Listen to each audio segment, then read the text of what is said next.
Bob, if you would please, talk about the success of The Price is Right and why it's such a success with the people. Well, I think that one of the important things would be the fact that we deliberately set out to make The Price is Right represent a complete cross-section of the United States. By that I mean this. Rather than just concentrating on contestants between 20 and 40, we love to have contestants on who've turned 18 the day before. You have to be 18 to be on the show. And we have 18 right on up. I had a winner on The Price is Right, a showcase winner at the end of the show, 91 years old. Just a wonderful, wonderful woman. So we have all ages, and we have all colors. We have black, we have brown, and we have white. We have all religions.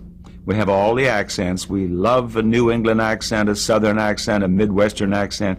We have contestants from all over the United States. Our country is a melting pot, and we want our show to represent that. And it does. And I think that that's one of the reasons that people identify with it and enjoy it. In fact, I've had African Americans tell me they love the show, and they love the fact that African Americans and Hispanics and whites all are treated exactly the same way. My conversation with them, I would say the same thing to any one of them in exactly the same way. And I had a story sent to me by someone back east. I've forgotten the newspaper that it appeared in. It was an editorial. And it was at a time when they were having some sort of a peace conference, as they are right now. They're always having a peace conference. We know that. But they said these people who are trying to have world peace a reality should watch The Price is Right. And they pointed out that we have all of these different religions and all of these different colors, and it said there's only one person going to play the game and only one person's going to win. They don't compete against each other once they get out of contestants' row, and yet they're all on their feet cheering them on. And they see someone else win a car, you'd think that the person cheering it won the car. And that is the atmosphere we have there. And Bob, in the history of television, The Price is Right holds many records, that being one of them, allowing everybody and anybody on the show, your longevity, Janice's longevity, your Emmys. I mean, there's so many firsts. Yes, on there The are. Price is Right. There are. We had some firsts on Truth or Consequences, too. You know, Truth or Consequences was the first show ever produced for syndication. Other shows were in syndication, but they were all reruns. We were the first show ever produced for syndication. We were the first show ever to tape on a regular schedule. We did live shows and then tape one here and there, and then we started doing 2 a day, and we started taping on a regular schedule. Wow. And Bob, I believe out of every personality since day one, the shows that you host, let's see, they go for decades. I mean, your parades, your game shows, all the shows that you've done, decades. Certainly, if it's not going to last a decade or two, why fool with it? That's it's a great record. Bob, let's talk about your look, because you're honest and open about your age, your hair color, surgery. You make no qualms about anything. No. First of all, what would you describe your look is? My look? Yes. Elderly. I'd have no trouble getting into Sun City. But you have a certain tan, the hair, I mean... Well, I've always liked to have a tan, because my natural color is... when I was playing basketball in high school, they sent me to the doctor to check, see if I was anemic, because I was so white. And I look so much better if I have a little color. When I was a kid, I worked at a summer resort as a bellhop during the summers. And I used to get so brown, and I'd go home, and everybody think, "Oh boy, you really look good." And I'd lose my tan. Well, there he is. There's Barker, you know. So I knew that there's something to this keeping a tan. But how do you? I went in. I'd been warned about skin cancer, of course, and I had a dermatologist who retired, so I had to find a new dermatologist. And I went in and I met a young doctor who had a better tan than I, and I thought, he's my man. I don't want to have somebody tell me I can't get a tan. So he says, you go ahead, you get your tan. And he said, I'll watch you. You come in every 3 months. And he checks and he takes off precancerous things and a couple of cancers, a few cancers. If I live long enough, he says, I'll break his record. Bob, how have you remained so slim almost since day one? Well, I've watched my diet, and I controlled my weight with only my diet for a while. I played basketball, as I said, in high school and college, and I played basketball in the Navy.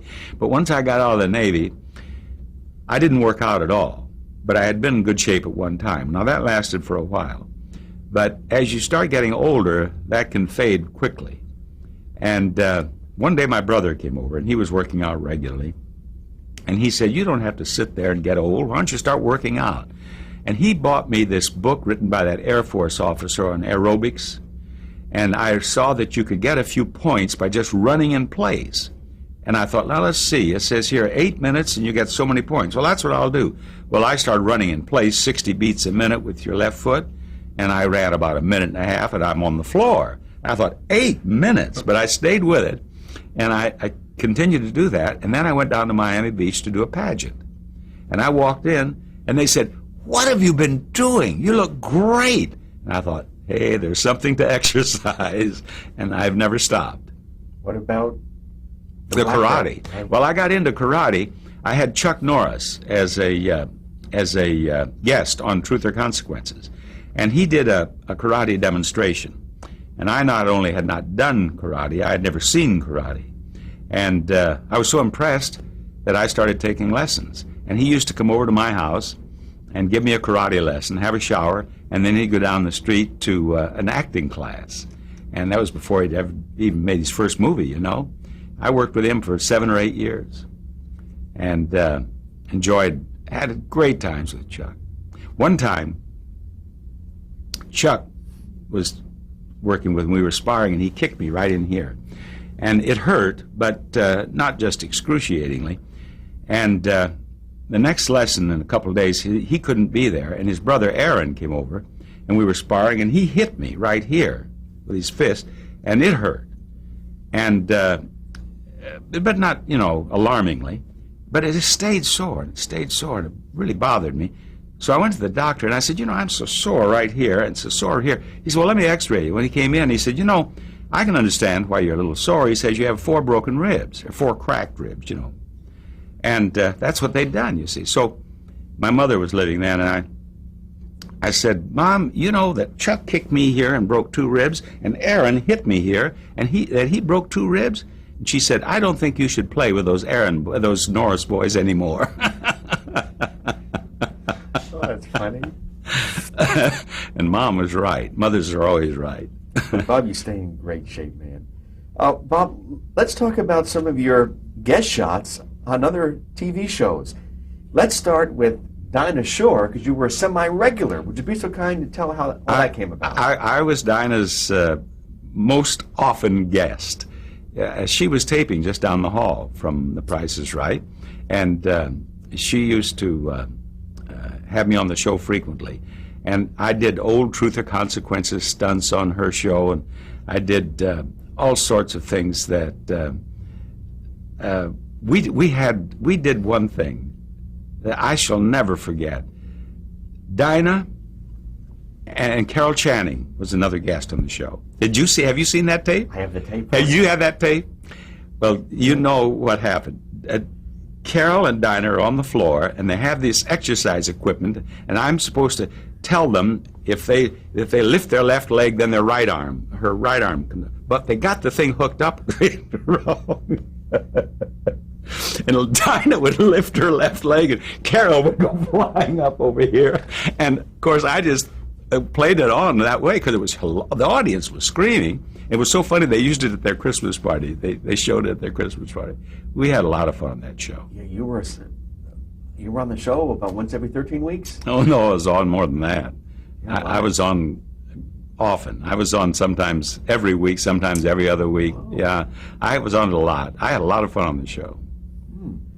Bob, would you be so kind to talk about you appearing on other game shows, such as Tattletales, Match Game, if you recall Break the Bank with Jack Barry back in the 76? No, I was never on Break the Bank. No. I was on Tattletales. Dorothy Jo and I were on Tattletales. That's where I met Bill Cullen. He and his wife were on the show the same time I was. As I recall, Bill Cullen and his wife were on, and the dancer who became Bobby Van and his wife were on, and Dorothy Jo and I were on, and so each of us hosted a show, and the host of the show and his wife, then the host of the show was Bert Convey, and they played. We had a great week that time, and then I was on that several times too. And what about Gene Rayburn's Match Game? Did Match Game with Gene Rayburn. If ever a guy was cast exactly right, Gene Rayburn as the host of Match Game was exactly right. That was in the very first stages of a little eyebrow lifting type thing on television. Nothing like it is now.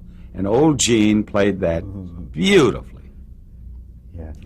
Rayburn was great. What about the Bob Barker Fun and Game Show that you took on the road? I went out on the road. I got a call from a dentist in Johnson City, Tennessee. And he said that he wanted me to come down there and do a show. And it was for a civic organization of one type or another. And this dentist, and an attorney had what they called the Tennessee Partners. And they promoted country and western things for the most part around in that part of the country. So I said, well, what do you want me to do? He said, well, just do whatever you want to do. Just do the things you do. And I said, well, do you have any people down there who can help me? He said, oh, yeah. I said, we'll have whatever you need. So I sat down and I wrote out a show, stunts, like I did on Truth or Consequences, and sent it down to him. Then I sat with a copy of it in front of me, and he had a copy in front of him. We went over the whole thing, told him what we needed. And he said, you'll have it all, Bob. You'll have it all. I said, we need some pretty girls, some models. We will have them, Bob. He said, you'll have them. So we're all set. Now I'm going down there and do this show. And I took off on my way to Tennessee. Terrible snowstorms all over the United States. I ended up in Kansas City. I was supposed to be in Johnson City that night. I ended up in Kansas City, and I called him from there. Well, he began to panic, you know. I said, now, I'll get there, Dr. Rowe. His name was Robert Rowe. Dr. Rowe, I said, I'll get there, but it's going to be a little later. So I said, why don't you get all the people who are going to help me and get them in one place? Meet me at the airport. We'll go directly there. We'll go over this. I'll tell you exactly what to do, and we'll do that show. So we do exactly that. And I tell these fellas, and they're just fellas who, you know, are in business around town. They'd never done anything like this. I told them what to do, and would you believe that we went through that show without a hitch, without a stage wait? And it was on a night when you could hardly see a half a block because of the snow. And we sold out, broke Elvis Presley's record for Freedom Hall in Johnson City. It was a sensational hit. And so Dr. Rowe came up to me afterward and he said, Bob, I think you ought to do more of these. And I said, I think maybe you're right.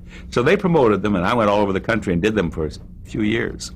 And we sold out all over the country. We in fact, they want me to go out right now and do it. And I sometimes think maybe I will, but it's a lot of work. and I did audience participation, but I thought I'd go out in the audience and choose contestants. And I thought, because we didn't even play a place if we didn't see 10,000. And we had audiences of 20,000 people. And I thought you'd have to get them up on the stage so that everybody could see and make it a big act, you know. Boy, I learned a lot very quickly. I would go out in the audience, and I'd start choosing contestants, and they loved it. And so I started going clear up in the balcony. I'd ask for them, they'd get a crane or something I could get up there quickly, you know. I'd be all over the place. And then I started playing games in the balcony. I'd start up here in the balcony. It'd be a game you'd refer to a number or something down on stage, and I have the lady in the red dress on the balcony over there, and I have the guy down here, the sailor down here, you know. And one time I was going out, and I just picked up about a 5-year-old kid and stood him on his seat, and they put a spot on him. And I interviewed him. I bet I talked with him 5, 6, 7 minutes. He was just hilarious, and it was fun, and that kept the attention of thousands of people. And it was really an education. And I would never have predicted that you could do the type of thing that we did, the way we did it, and have it work. But it worked. It worked. You could play Vegas today. I had an offer. Fill a house. I did a thing for the Pioneer Broadcasters. And Henry Bollinger, who handles public relations for me, was there, and it went really well. And he said, Bob, he said, you could do this same thing in Las Vegas. And he introduced me to, what was the gentleman's name who used to manage George Burns? Irving Fine. Irving Fine. We had lunch, and Irving Fine said, let me make a couple of calls. Well, he had an opportunity for me to appear at the Grand, what is it? At the MGM Grand? MGM Grand. And I said, I don't want to do that unless I go out and do this a few places and break it in. And I've never gone, so I've never played the MGM Grand. The MGM Grand is probably grateful for that. Bob, let's talk about your Emmys. In 1981, you win first of record-breaking many. Yes. What did you feel like in 81 when... Well, finally. You see, all the years that I did Truth or Consequences, right. 9 years at daytime, they didn't have daytime Emmys. And then I went into syndication. Then they didn't have Emmys for syndication. So when I got on Price is Right, I finally was nominated for an Emmy. And would you believe they sent in a tape that had been made beyond the cutoff date, and I was disqualified. And I was the host of the Emmys, and I had to go out, and the first thing I had to do was to announce my own disqualification. But it took me so long, because I cried a lot, that we ran over. Oh, that's a great story. But it happened to me. Bob, what did it mean to you to achieve that, the equivalent to an Oscar, if it's film or Clio or Grammy or anything, that Emmy? Well, I was just so pleased. I was, but I had no way to even, who would have believed that I would receive as many as I eventually have? But the last Emmy that I received the Emmy this year, and I was equally happy about that, because these nighttime, primetime, big money quiz shows had so much publicity, and everybody was talking about those, and I thought, well, they'll overlook old Bob this year, and I got it. And I've had more people congratulate me on this Emmy, I think, than any Emmy I ever received. You're right, Bob, because competition was fierce, and like you say, prime time, they spend $30 million in promotion. That's right. What about receiving your Lifetime Achievement Emmy? That was a thrill. The Lifetime Achievement was a genuine thrill. And they did it so nicely. They presented it so well. I liked everything about it. Did you ever think 14 Emmys? I mean, it's a record. No. For a little boy from the reservation, it's quite a surprise. It's in the history books forever. Let's talk about Happy Gilmore. Oh, Happy Gilmore. Young men loved that picture. They loved Happy Gilmore. I talk with the audience, as I've said, at Price is Right, and invariably a young man will ask me about Happy Gilmore. And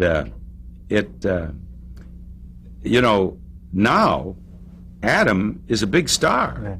Adam Sandler's pictures do huge box office. And nobody had heard of Adam Sandler till I beat him up. That started, and people are always asking me, because the picture was successful, they say, how come you're not doing more acting? And I point out to them that the scripts that I want to do, they're giving to Brad Pitt or Tom Cruise or somebody like that.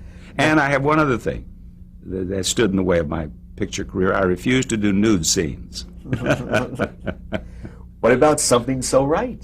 Something So Right. Now, that was fun. I had never done anything like that. But that was fun, and that they invited me back. I did another one, and hopefully these young producers will, they say they have another show coming up. They want me to do something with them on that. I don't mean on a regular basis, but at least do a guest spot. Bob, how special was it winning the MTV Movie Award? That was fun, too, to win the MTV Best Fight Scene and beat out Arnold Schwarzenegger and Claude Van Damme. I'll bet they thought, what is that old man doing up there getting that thing? But I tell you, America loves you, Bob. Well, I Bob. Certainly, I would hate to think that they didn't like me after all these years. King. I'd hate to have offended them in one way or another. I really would, because they've certainly been kind to me. The king. Bob, you've given TV viewers so much pleasure. Let's talk about animal rights now. All right. When did you first become interested in animal rights, and how was Dorothy Jo involved? Well, Dorothy Jo was before her time, so far as animals were concerned. I sensed it coming on. She never really made a point of talking about it, but she became a vegetarian. And I had bought her furs, and she stopped wearing them. And the last thing I did, I bought her a full-length leather coat, and she never wore it. She said she thanked me for it and just hung it up. And we started talking more about it, and I became more concerned about animals. I have always loved animals, and I had contributed financially to animal-oriented organizations, but I had never participated. And about 25 years ago, I was the honorary chairman of Be Kind to Animals Week here in Los Angeles.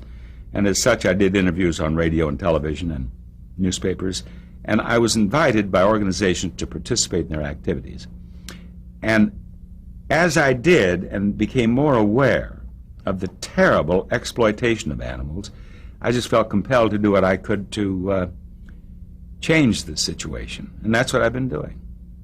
What was the reaction of the producers of The Price is Right when you began to make your now well-known plea to help control the pet population on the show? Well, I kind of sneaked up on them. I did it, and then I started doing a little oftener, a little more often. Pretty soon I'm doing it every day, and nobody said anything.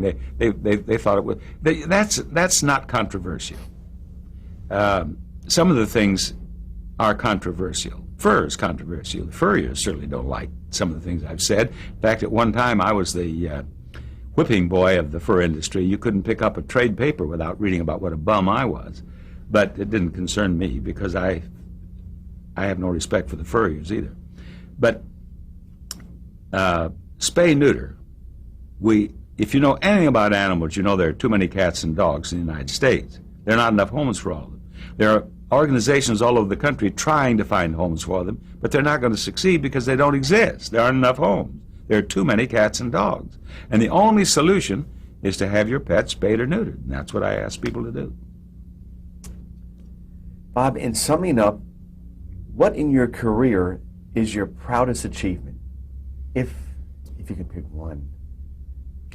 Well, some of the things that I couldn't pick one, but some of the things that I certainly am delighted to have received is the Lifetime Achievement Award and all those Emmys.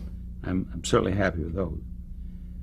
I had the thrill of having both Mark Goodson and Ralph Edwards tell me I'm the best at what I do, and I shall never forget that. I've landed on a carrier. I'm proud of that.